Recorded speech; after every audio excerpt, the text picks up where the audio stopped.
Alabama Republican Senate candidate Roy Moore lost a campaign communications director the day after he gained a quasi-endorsement from the President of the United States. After weeks of mixed messages from the White House, President Trump finally threw Moore a pre-Thanksgiving lifeline.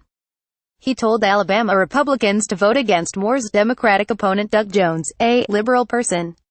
And he repeated that Moore has denied all the allegations of UAL misconduct that have been made against the socially conservative former state judge. If Trump stopped just short of endorsing Moore's candidacy, he nevertheless endorsed those denials. 40 years is a long time. He's run 8 races, and this has never come up, the president said. All you can do is, you have to do what you have to do.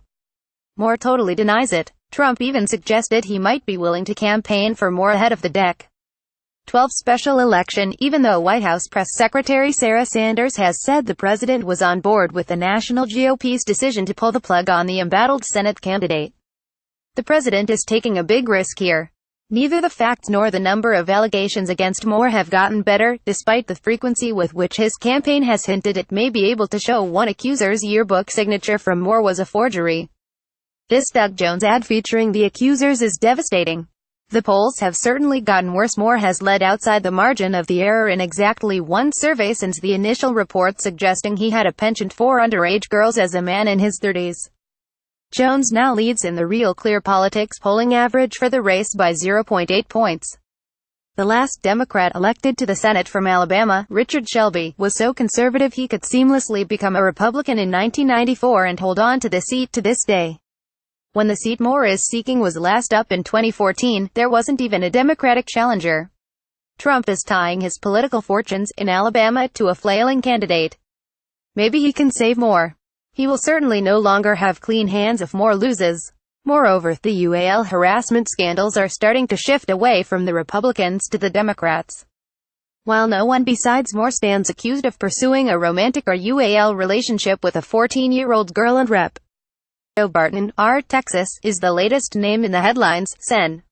Al Franken, DMINN, and Rep. John Conyers, D. Mich, pose real problems for the Democratic Party. Conyers was in line to chair the House Judiciary Committee, the panel that would handle impeachment proceedings if Democrats were to retake the House in 2018. Now a messy fight over whether Conyers should get the gavel has become even messier. Franken was a major fundraiser for the party and an ascendant progressive political figure.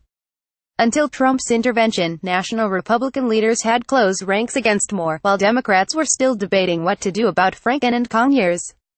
Trump has complicated that narrative by siding with Moore and his Alabama GOP defenders over the Republican congressional leadership, and if his semi-endorsement is successful it will create a dilemma for Senate Majority Leader Mitch McConnell, RKY. Must he now follow through on promises to expel Moore after an electoral triumph and right in the middle of tax reform? Trump has taken risks in the Alabama Senate race before. He endorsed appointed Sen. Luther Strange, Rolla, even when it was clear rank-and-file Republicans had major concerns about the circumstances under which he had obtained his seat. And he traveled to the state to campaign for Strange even when it was clear that Moore was leading in the polls.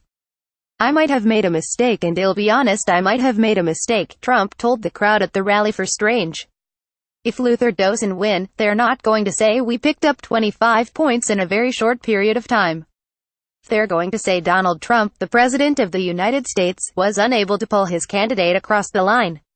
It is a terrible, terrible moment for Trump. This is total embarrassment. That is more or less what was said after Moore easily beat Strange.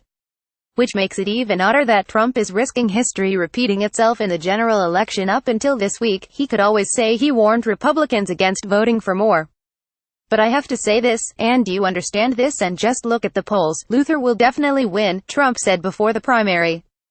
Roy has a very good chance of not winning in the general election. It's all about the general. In the end, Trump could not resist siding with Moore and former White House strategist Steve Bannon after going through UAL harassment allegations and the Access Hollywood tape fallout himself. Now Trump is risking it all again in Alabama with far greater implications for the Republican brand.